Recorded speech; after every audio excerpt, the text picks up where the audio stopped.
This is KT Bradford at Toy Fair, and we're at the TechnoSource booth, and I'm taking a look at a kid's tablet. This is the Kurio 7 children's tablet, and I'm here with Jason, who's going to demo it for us. And what age group is this tablet aimed at? Really, it's a kid-friendly tablet for all ages. I would say probably from 5 and up. Okay, yeah, cool. 4 or 5 and up. But really, it's the big difference here in this tablet compared to others on the market is that, you know, when you have a kid tablet, it's very young. It's like for 4 and 5, and then once you get out of that, you know, kids don't really want something that young anymore. They want to go on to the iPads or the Kindles and that sort of thing.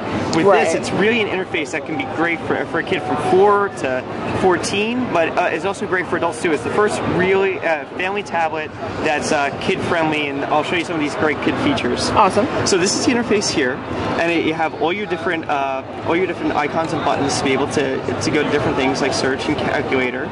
But the great thing about this is all the parental abilities here, where you go to your people and you have all these different profiles, and you can set up one of 8 different profiles, and each profile can be customized based on the age of your child. You know, you might want Lily, for example, who's only 6, to be able to see certain things, where Tommy, who's older, you want him to be able to play with more apps. And you do that by clicking on this padlock button here, and it brings you to the parental area. You put in your password, which can be either a move like this or an actual password word, and you go to Manage Children. And this is where you'd add one of the 8 different profiles and be able to customize each one. So I'm going to customize Lily, for example.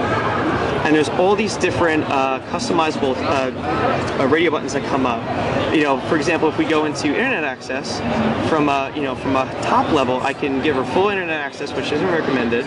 A blacklist mode, which is certain contents or themes like nudity or adult content that you don't want her to see. You can click that off, and there's like a net nanny type service that works within this that's integrated that will constantly scour the internet and make sure there's certain sites that she won't be able to access. Right. In tandem, there's a whitelist mode that, say for example, you block off nudity for Tommy, but you do want him to see nude art from a museum. You can put in Metropolitan Museum of Art, and it would be able to bring up that site but not others. Awesome. And then no internet access at all.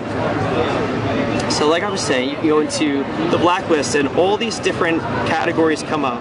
And every category that I click on, I can is something that a kid wouldn't be able to go into. So, for example, you know, no sites would come up for alcohol, banking, adult content. You know, maybe I don't want her to learn about celebrities, that sort of thing. And like I was saying, in tandem, if you go into the whitelist, I can put certain specific sites in that I do want her to go to that might, be working under one of those categories that I've already blacklisted. Right. Like the Metropolitan Museum of Art, if I want her to see nude art.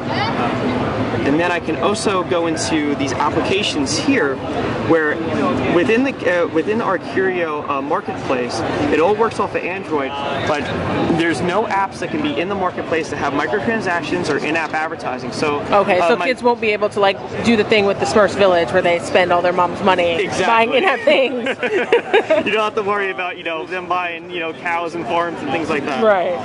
But the great thing on top of this is that there's all these apps that I have on my tablet, but I only want Lily to be able to access some of them. So I can click on Manic Mechanics Lite, Lyric Legend 2, be able to do the search app, and all the ones I don't have clicked are ones she can't even see in her profile. Okay. But maybe I want Tommy, who's a little older, to be able to access some other ones. I can click those on, and he can have even more.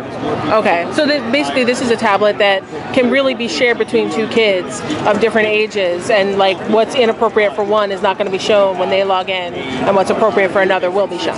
Exactly, and not only that, with multiple kids, you can also set up an adult profile too, where you have full access to everything. So really, mom, dad, and their kids can all use the same tablet together. Nice. And the great thing about this too is that for all this, for all these features included, the Net Nanny service to do the blacklist, the bumper that's the shock and drop resistant, all the different profiles, it's for $199.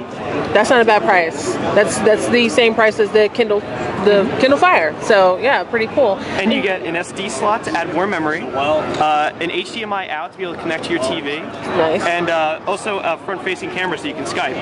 Very cool. And this hooks up with the Android market. So like you said, it just filters out stuff that would be inappropriate for kids, but it basically has access to the whole Android market. Exactly. Very cool. And it's running basically, this is the Kurio interface, but it's running on Android 2.3.